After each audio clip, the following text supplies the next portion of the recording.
Beauty of Form and Beauty of Mind by Hans Christian Andersen. Narrated by Audio One Bookshelf. Please like, share, and subscribe. Chapter 1. There was once a sculptor named Alfred, who, having won the large gold medal and obtained a traveling scholarship, went to Italy and then came back to his native land. He was young at that time. Indeed, he is young still, although he is 10 years older than he was then. On his return, he went to visit one of the little towns in the island of Zealand.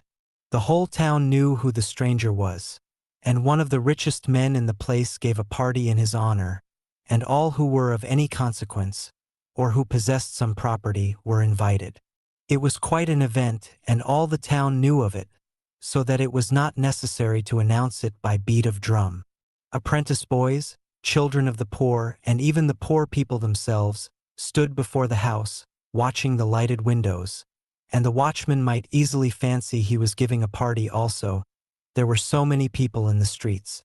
There was quite an air of festivity about it, and the house was full of it. For Mr. Alfred, the sculptor, was there. He talked and told anecdotes, and everyone listened to him with pleasure, not unmingled with awe. But none felt so much respect for him as did the elderly widow of a naval officer. She seemed, so far as Mr. Alfred was concerned, to be like a piece of fresh blotting paper that absorbed all he said and asked for more. She was very appreciative and incredibly ignorant, a kind of female Gasper Hauser. Chapter 2. I should like to see Rome, she said. It must be a lovely city, or so many foreigners would not be constantly arriving there. Now, do give me a description of Rome. How does the city look when you enter in at the gate? I cannot very well describe it, said the sculptor. But you enter on a large open space, in the center of which stands an obelisk, which is 1,000 years old. An organist, exclaimed the lady, who had never heard the word obelisk. Several of the guests could scarcely forbear laughing, and the sculptor would have had some difficulty in keeping his countenance. But the smile on his lips faded away, for he caught sight of a pair of dark blue eyes close by the side of the inquisitive lady. They belonged to her daughter, and surely no one who had such a daughter could be silly.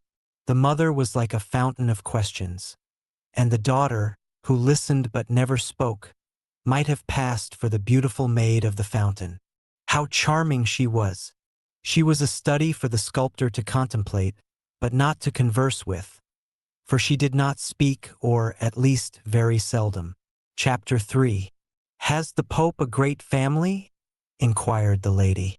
The young man answered considerately, as if the question had been a different one. No, he does not come from a great family. That is not what I asked, persisted the widow.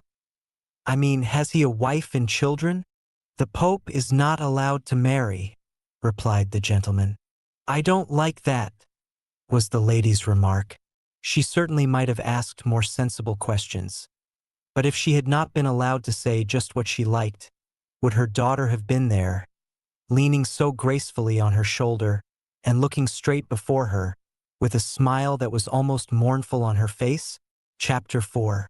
Mr. Alfred again spoke of Italy and of the glorious colors in Italian scenery.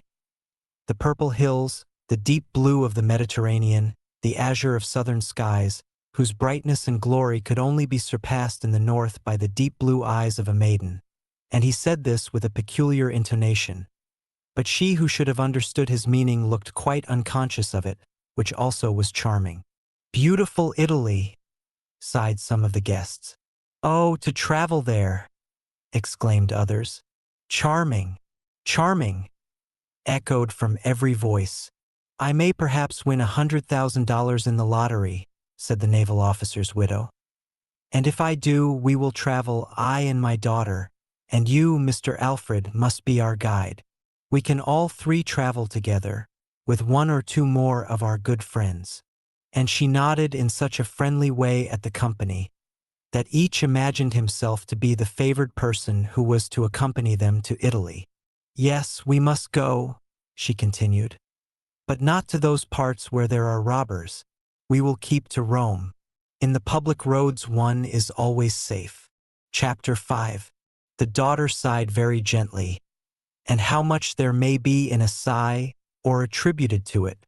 The young man attributed a great deal of meaning to this sigh. Those deep blue eyes, which had been lit up this evening in honor of him, must conceal treasures, treasures of heart and mind, richer than all the glories of Rome. And so when he left the party that night, he had lost it completely to the young lady. The house of the naval officer's widow was the one most constantly visited by Mr. Alfred, the sculptor. It was soon understood that his visits were not intended for that lady, though they were the persons who kept up the conversation. He came for the sake of the daughter. They called her Kayla. Her name was really Karen Melina, and these two names had been contracted into the one name Kayla. She was really beautiful, but some said she was rather dull and slept late of a morning. Chapter 6. She has been accustomed to that, her mother said. She is a beauty, and they are always easily tired. She does sleep rather late, but that makes her eyes so clear. What power seemed to lie in the depths of those dark eyes? The young man felt the truth of the proverb, "Still waters run deep," and his heart had sunk into their depths. He often talked of his adventures, and the mama was as simple and eager in her questions as on the first evening they met. It was a pleasure to hear Alfred describe anything. He showed them colored plates of Naples and spoke of excursions to Mount Vesuvius and the eruptions of fire from it. The naval officer's widow had never heard of them before. Chapter 7. "Good heavens!" she exclaimed. "So that is a burning mountain. But is it not very dangerous to the people who live near it?" "Whole cities have been destroyed," he replied. "For instance, Herculaneum and Pompeii." "Oh, the poor people! And you saw all that with your own eyes?" "No, I did not see any of the eruptions which are represented in those pictures. But I will show you a sketch of my own, which represents an eruption I once saw." He placed a pencil sketch on the table, and Mama, who had been overpowered with the appearance of the colored plates, threw a glance at the pale drawing and cried in astonishment, "What? Did you see it throw up white fire?" Chapter 8. For a moment, Alfred's respect for Kayla's mama underwent a sudden shock and lessened considerably. But, dazzled by the light which surrounded Kayla, he soon found it quite natural that the old lady should have no eye for color. After all, it was of very little consequence, for Kayla's mama had the best of all possessions, namely Kayla herself. Chapter 9. Alfred and Kayla were betrothed, which was a very natural result, and the betrothal was announced in the newspaper of the little town. Mama purchased 30 copies of the paper, that she might cut out the paragraph and send it to friends and acquaintances. The betrothed pair were very happy, and the mother was happy too. She said it seemed like connecting herself with Thorwaldsen. "You are a true successor of Thorwaldsen," she said to Alfred, and it seemed to him as if, in this instance, Mama had said a clever thing. Kayla was silent, but her eyes shone, her lips smiled, every movement was graceful. In fact, she was beautiful. That cannot be repeated too often. Alfred decided to take a bust of Kayla as well as of her mother. They sat to him accordingly, and saw how he molded and formed the soft clay with his fingers. Chapter 10. Then he unfolded to them both the beauties of nature in all her works. He pointed out to them how, in the scale of creation, inanimate matter was inferior to animate nature, the plant above the mineral, the animal above the plant, and man above them all. He strove to show them how the beauty of the mind could be displayed in the outward form, and that it was the sculptor's task to seize upon that beauty of expression and produce it in his works. Kayla stood silent, but nodded in approbation of what he said, while Mommy-in-law made the following confession. "It is difficult to follow you, but I go hobbling along after you with my thoughts, though what you say makes my head whirl round and round. Still I contrive to lay hold on some of it." Chapter 11. Kayla's beauty had a firm hold on Alfred. It filled his soul and held a mastery over him. Beauty beamed from Kayla's every feature, glittered in her eyes, lurked in the corners of her mouth, and pervaded every movement of her agile fingers. Alfred, the sculptor, saw this. He spoke only to her, thought only of her, and the two became one.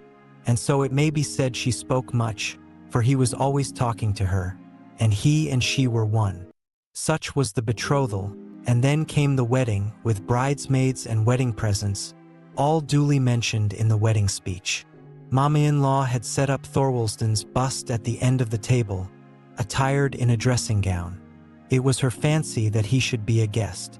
Songs were sung and cheers given, for it was a gay wedding and they were a handsome pair. Pygmalion loved his Galatea, said one of the songs. Chapter 12. Ah, that is some of your mythologies, said Mama-in-law. Next day the youthful pair started for Copenhagen, where they were to live. Mama-in-law accompanied them to attend to the coarse work, as she always called the domestic arrangements. Kayla looked like a doll in a doll's house, for everything was bright and new, and so fine. There they sat, all three, and as for Alfred, a proverb may describe his position. He looked like a swan amongst the geese. The magic of form had enchanted him. He had looked at the casket without caring to inquire what it contained, and that omission often brings the greatest unhappiness into married life. The casket may be injured, the gilding may fall off, and then the purchaser regrets his bargain. Chapter 13. In a large party, it is very disagreeable to find a button giving way, with no studs at hand to fall back upon. But it is worse still in a large company to be conscious that your wife and mother-in-law are talking nonsense, and that you cannot depend upon yourself to produce a little ready wit to carry off the stupidity of the whole affair. Chapter 14. The young married pair often sat together hand in hand. He would talk, but she could only now and then let fall a word in the same melodious voice, the same bell-like tones. It was a mental relief when Sophie, one of her friends, came to pay them a visit. Sophie was not pretty. She was, however, quite free from any physical deformity, although Kayla used to say she was a little crooked. But no eye, save an intimate acquaintance, would have noticed it. She was a very sensible girl, yet it never occurred to her that she might be a dangerous person in such a house. Her appearance created a new atmosphere in the doll's house, and air was really required. They all owned that. They felt the want of a change of air, and consequently the young couple and their mother traveled to Italy. Chapter 15. Thank heaven we are at home again within our own four walls, said Mama-in-law and daughter both, on their return after a year's absence. There is no real pleasure in traveling, said Mama. To tell the truth, it's very wearisome. I beg pardon for saying so. I was soon very tired of it, although I had my children with me. And, besides, it's very expensive work traveling, very expensive. And all those galleries one is expected to see, and the quantity of things you are obliged to run after. It must be done, for very shame. You are sure to be asked when you come back if you have seen everything, and will most likely be told that you've omitted to see what was best worth seeing of all. I got tired at last of those endless Madonnas.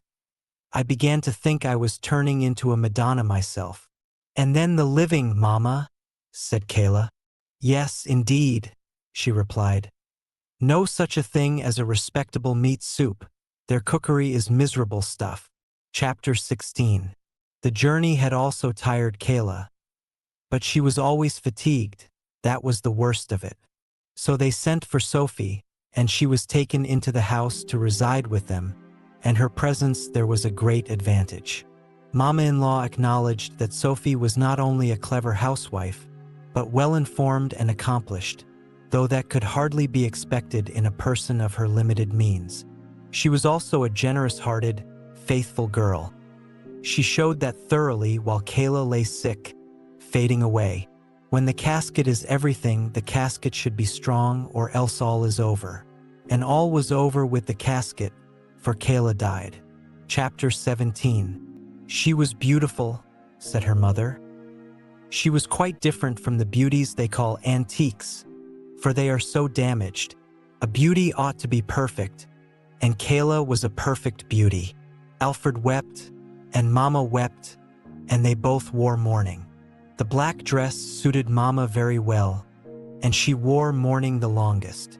She had also to experience another grief in seeing Alfred marry Sophie, who was nothing at all to look at. "He's gone to the very extreme," said Mama-in-law. "He has gone from the most beautiful to the ugliest, and he has forgotten his first wife. Men have no constancy. My husband was a very different man. But then he died before me." Chapter 18. "Pygmalion loved his Galatea, was in the song they sung at my first wedding," said Alfred. "I once fell in love with a beautiful statue which awoke to life in my arms. But the kindred soul, which is a gift from heaven, the angel who can feel and sympathize with and elevate us, I have not found and won till now. You came, Sophie, not in the glory of outward beauty, though you are even fairer than is necessary. The chief thing still remains. You came to teach the sculptor that his work is but dust and clay only, an outward form made of a material that decays, and that what we should seek to obtain is the ethereal essence of mind and spirit. Poor Kayla, our life was but as a meeting by the wayside.